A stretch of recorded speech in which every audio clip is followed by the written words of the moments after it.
Okay, I'm going to talk about prepositional passives, which is something language teachers and textbooks quite often don't mention at all. If you haven't already watched my earlier videos on the passive voice, you may want to click on the playlist link and watch from the beginning. So, why does the prepositional passive quite often get ignored? Partly, I think, it's because it's quite tricky.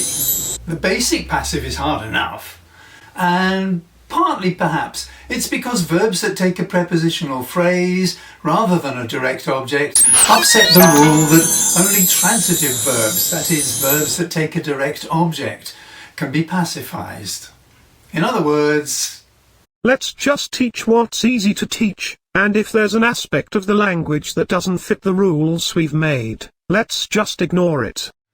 Well, that isn't really a very good way to do things, but it makes it easy for the teachers and textbook writers. Well, I'm not going to take that easy path. I'm going to grab the bull by the horns and deal with it.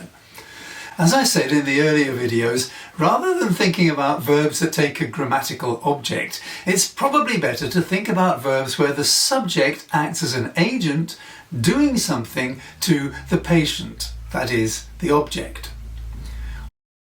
We've already seen that not all objects are patients. If I have a car, I'm not really doing anything to it. I'm not doing anything to the car by having it. So I don't think we'd ever really make a passive in this case. So now we need to explore the idea that the noun in a prepositional phrase following some verbs may also in some cases be a kind of patient, and therefore such constructions can be passivized. But even that's more complicated than it sounds. Oh, goodness, I'm beginning to see why teachers and textbooks often avoid this topic. And it's complicated because before we even get started, we need to appreciate that there are different types of constructions that superficially look quite similar, such as the cow jumped over the moon, where if we say what did it jump over, the answer could be over the moon. And the car ran over the chicken, where if we say, what did it run over, the answer could be the chicken, but probably not over the chicken. And if we ask what Fred picked up here, we could say the chicken, but certainly not up the chicken. If you want to get up to speed with these different types of construction, I made another video on that. It's a Spotlight on English video called Phrasal and Prepositional Verbs, and the link should be appearing above my head just about now.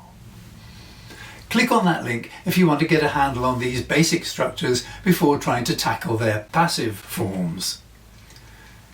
Still with me? You must be a glutton for punishment, because even I get a headache sometimes trying to understand this stuff.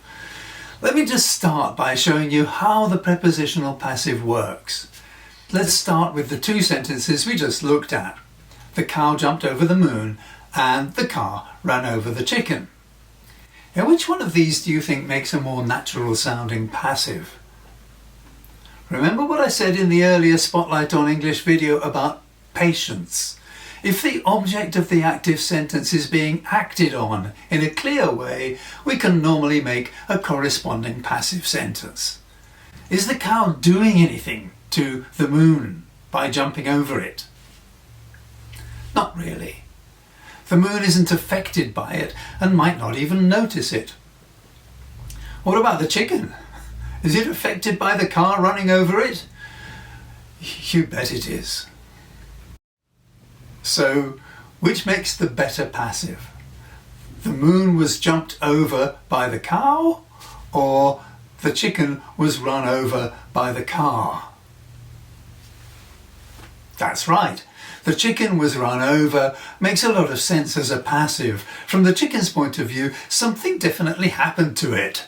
So it makes sense to look at it from the chicken's point of view, and a passive construction works here.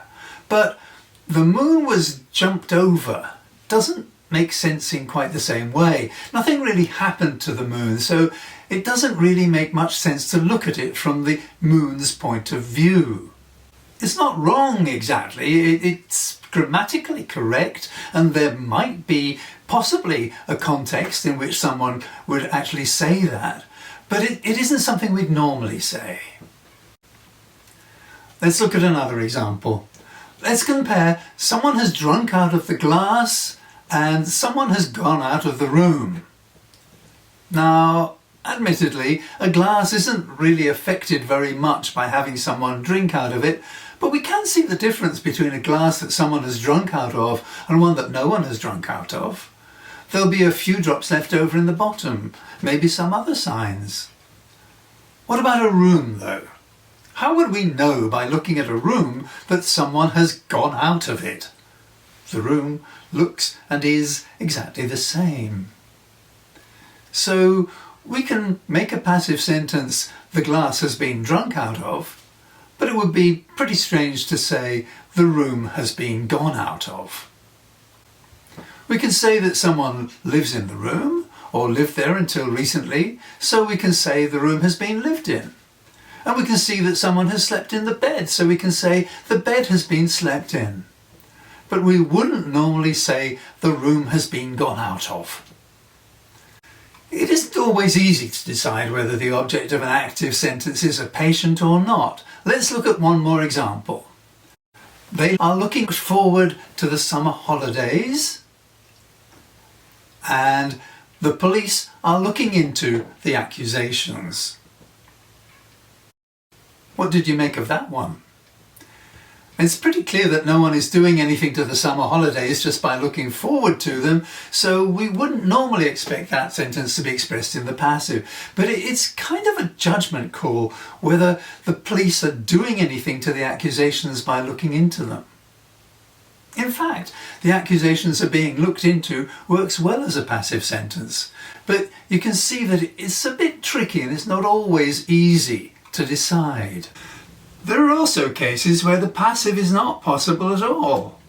If Mary suffers from headaches, for example, we can't possibly think of Mary as an agent doing something to the headaches. The headaches can never in any circumstances be seen as a patient having something done to them. So we would never say something like, Mary is suffered from a headache. That would just be wrong. Equally, we can never make a passive sentence from constructions like, it seems to me, or it happened to him. Things just seem or happen. There's no agent that seems them or happens them. So no passive can be formed from them. So what we're seeing here is a kind of sliding scale, with some constructions that are more likely to be passivized, some that are less likely, some that are very unlikely, and some that are completely impossible. Here are a few more examples for you to try on your own. In each case, one of the sentences can be made into a natural sounding passive and the other one can't.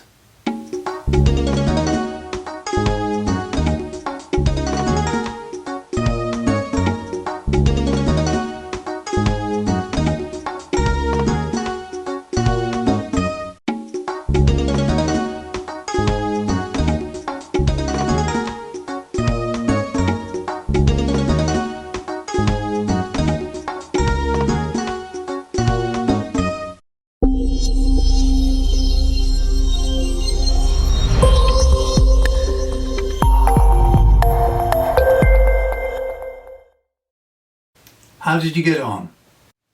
If you're going to try using these prepositional passives, you're probably going to come up against more problems. This video doesn't give all the answers, but I hope it's given you a tool you can use to help you understand and use passives of this kind.